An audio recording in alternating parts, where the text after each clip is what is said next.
بسم اللہ الرحمن الرحیم۔ عبداللہ بن عباس سے ابو سفیان بن حرب نے یہ واقعہ بیان کیا کہ ہرقل شاہ روم نے ان کے پاس قریش کے قافلے میں ایک آدمی بلانے کو بھیجا، اور اس وقت یہ لوگ تجارت کے لیے ملک شام گئے ہوئے تھے، اور یہ وہ زمانہ تھا جب رسول اللہ صلی اللہ علیہ وسلم نے قریش اور ابو سفیان سے ایک وقتی عہد کیا ہوا تھا۔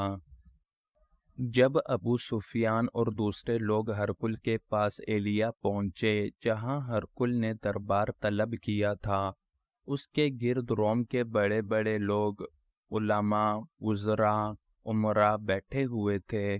ہرقل نے ان کو اور اپنے ترجمان کو بلوایا، پھر ان سے پوچھا کہ تم میں سے کون شخص مدعی رسالت کا زیادہ قریبی عزیز ہے؟ ابو سفیان کہتے ہیں کہ میں بول اٹھا کہ میں اس کا سب سے زیادہ قریبی رشتہ دار ہوں۔ یہ سن کر ہرقل نے حکم دیا کہ اس کو ابو سفیان کو میرے قریب لا کر بٹھاؤ اور اس کے ساتھیوں کو اس کی پیٹھ کے پیچھے بٹھا دو۔ پھر اپنے ترجمان سے کہا کہ ان لوگوں سے کہہ دو کہ میں ابو سفیان سے اس شخص کے یعنی محمد صلی اللہ علیہ وسلم کے حالات پوچھتا ہوں۔ اگر یہ مجھ سے کسی بات میں جھوٹ بول دے تو تم اس کا جھوٹ ظاہر کر دینا۔ ابو سفیان کا قول ہے کہ خدا کی قسم اگر مجھے یہ غیرت نہ آتی کہ یہ لوگ مجھ کو جھٹلائیں گے تو میں آپ صلی اللہ علیہ وسلم کی نسبت ضرور غلط گوئی سے کام لیتا۔ خیر، پہلی بات جو ہرقل نے مجھ سے پوچھی وہ یہ کہ اس شخص کا خاندان تم لوگوں میں کیسا ہے؟ میں نے کہا وہ بڑے اونچے اعلیٰ نسب والے ہیں۔ کہنے لگا اس سے پہلے بھی کسی نے تم لوگوں میں ایسی بات کہی تھی؟ میں نے کہا نہیں۔ کہنے لگا اچھا اس کے بڑوں میں کوئی بادشاہ ہوا ہے؟ میں نے کہا نہیں۔ پھر اس نے کہا بڑے لوگوں نے اس کی پیروی اختیار کی ہے یا کمزوروں نے؟ میں نے کہا نہیں، کمزوروں نے۔ پھر کہنے لگا اس کے تابع دار روز بڑھتے جاتے ہیں یا کوئی ساتھی پھر بھی جاتا ہے؟ میں نے کہا نہیں۔ کہنے لگا کیا اپنے اس دعوی نبوت سے پہلے کبھی کسی بھی موقع پر اس نے جھوٹ بولا ہے؟ میں نے کہا نہیں، اور اب ہماری اس سے صلح کی ایک مقررہ مدت ٹھہری ہوئی ہے، معلوم نہیں وہ اس میں کیا کرنے والا ہے۔ ابو سفیان کہتے ہیں میں اس بات کے سوا اور کوئی جھوٹ اس گفتگو میں شامل نہ کر سکا۔ ہرقل نے کہا کیا تمہاری اس سے کبھی لڑائی بھی ہوتی ہے؟ ہم نے کہا ہاں۔ بولا پھر تمہاری اور اس کی جنگ کا کیا حال ہوتا ہے؟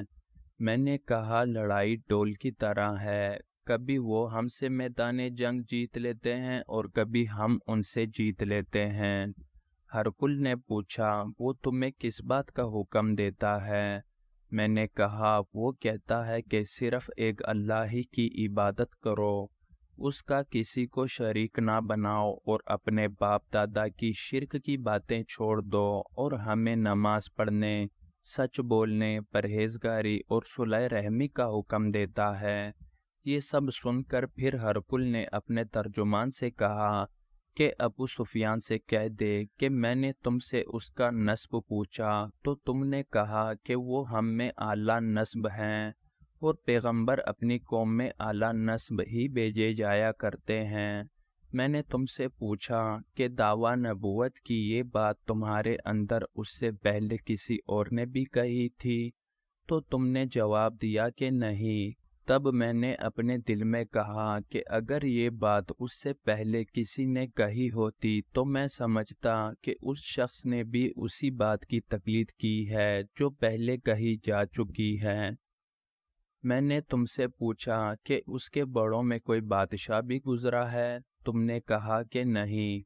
تو میں نے دل میں کہا کہ ان کے بزرگوں میں سے کوئی بادشاہ ہوا ہوگا تو میں کہہ دوں گا کہ وہ شخص اس بہانہ اپنے آبا و اجداد کی بادشاہت اور ان کا ملک دوبارہ حاصل کرنا چاہتا ہے۔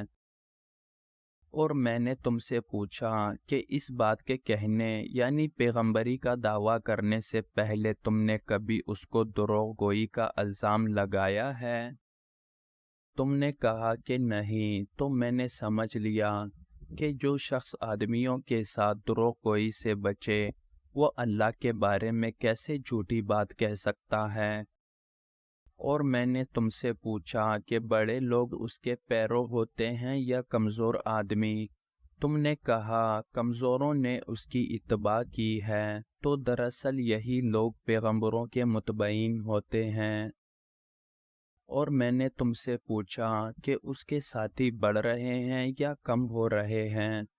تم نے کہا کہ وہ بڑھ رہے ہیں، اور ایمان کی کیفیت یہی ہوتی ہے حتیٰ کہ وہ کامل ہو جاتا ہے۔ اور میں نے تم سے پوچھا کہ آیا کوئی شخص اس کے دین سے ناخوش ہو کر مرتد بھی ہو جاتا ہے؟